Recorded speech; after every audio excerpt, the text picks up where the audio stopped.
Ассаляму алейкум достар, сіздермен Айгүл Жасан. Бүгін сіздерге бір жасағаннан шығатын өте жұмсақ, жұп-жұқа, дәмді құймақтардың жасалу жолымен бөлісемін. Менімен бірге болыңыздар. Видеоның соңына дейін міндетті түрде қарап, каналыма тіркелуге ұмытпаңыздар. Алдымен ыдысымызға 3 жұмыртқаны саламыз. Оның үстіне 3 ас қасық шекер салып араластырамыз.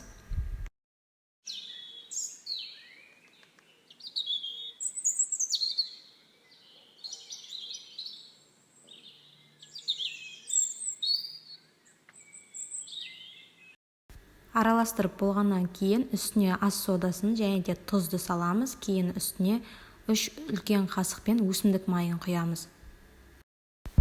Одан кейін қайтадан бір араластырып алып, үстіне сүт құямыз. Сүтті құйғаннан кейін тағы да бір аздап араластырып алып, кейін үстіне қайнап тұрған ыссы суымызды құямыз. Су міндетті түрде қазір қайнаған ыссы су болуы керек. Дайындаған барлық сұйық массамызды қайтадан бір араластырып, үстіне ұнды саламыз. Құймаққа қажетті барлық ингредиенттердің мөлшерін, грамын видеоға және де видеоның астына описаниеге міндетті түрде жазып қоямын.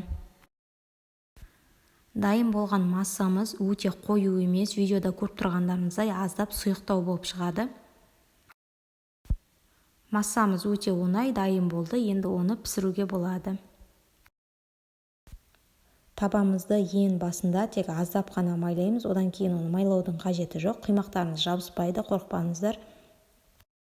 Видеода көріп тұрғандарыңыздай мен әрбір құймақты пісіріп, ыдысқа салғаннан кейін бетін жауып отырамын. Бетін жабуға кез келген биік қақпақты пайдалансаңыздар болады. Осылай істеген кезде құймақтарыңыз өте жұмсақ, жан-жағы мүлдем сынбайтын болады. Міндетті түрде мен айтқандай істеп көріңіздер. Құймақты мен рецептіммен және де мен айтқан кеңесті пайдалана отырып дайындайтын болсаңыздар, сіздерде міндетті түрде бірінші дайындағаннан өте жақсы болып шығатынына сенімдімін. Жасап көріңіздер. Видео ұнаған болса, лайк басып, комментарий қалдырып, және де міндетті түрде мен каналыма тіркелуге ұмытпаңыздар. Сол кезде мен салған видеоларым ең алғашқы болып сіздерге көрінетін болады.